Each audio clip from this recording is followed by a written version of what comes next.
So this is a little bit different. Today is the vlog for April 24th, 2018. And I'm leaving the light off, doing this in the dark. Not really dark, I mean, it's pretty obviously still light out with the windows open. But basically, I just wanted to sort of see how good this camera would be at picking me up in the dark. And it's doing an okay job. Well, you can see me clearly. The picture quality is very grainy, obviously. Looks like there's a filter on my face.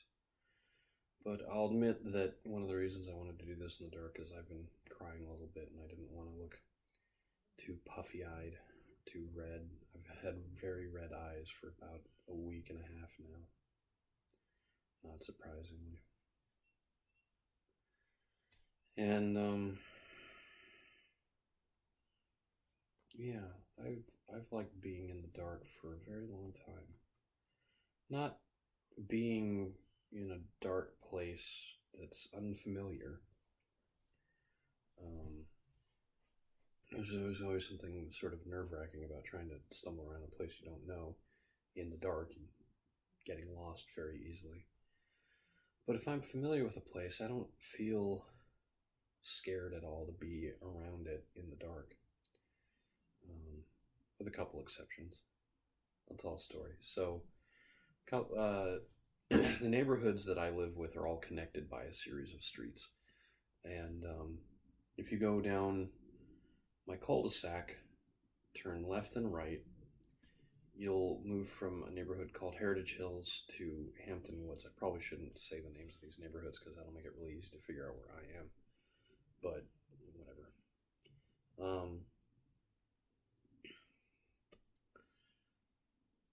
If you keep going down that street, eventually you get to a school. Or you can go through a gated community. If you're walking, you can walk through, but they try not to let people do that. I still do it anyway.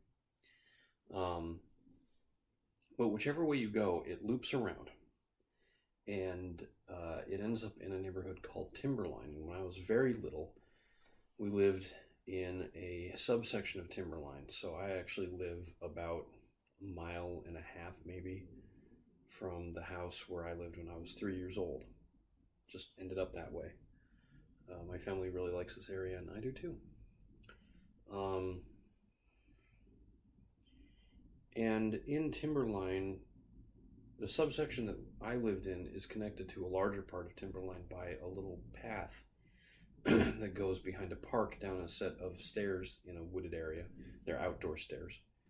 And then you can follow the street up and up a very steep hill. Or what I like to do is go up a shallower hill about halfway, and then there's a dog trail for people that walk their dogs. Basically a little tiny dog park. But anyone can use it as long as you're not on a bike. And so I usually cut through that little trail to get up to the higher elevation instead of climbing a very steep hill and then going immediately down that hill again. And then I continue to loop around, go back to that school, or past that school, and then back home.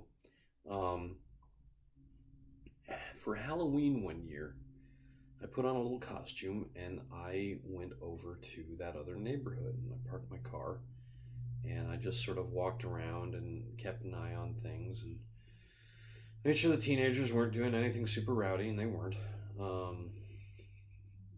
I wouldn't have done anything except call the cops. I'm not going to go beat up teenagers if they're egging people's cars, but I don't want people's cars to get egged since I've owned a car for a pretty long time now. But nothing really happened. It was just kind of fun. I went through a haunted house. That was interesting. I haven't done that in a long time. But then it started to rain a little bit. And I was pretty far from where my car was.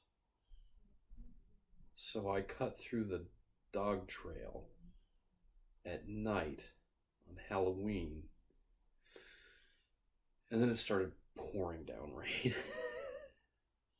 Like, we had not gotten that much rain yet that season. It was a lot of rain. And so thankfully I was dressed pretty well for the occasion. I was doing my detective impression. So I had my fedora, I had an overcoat that was long, went down to my past my knees, I think.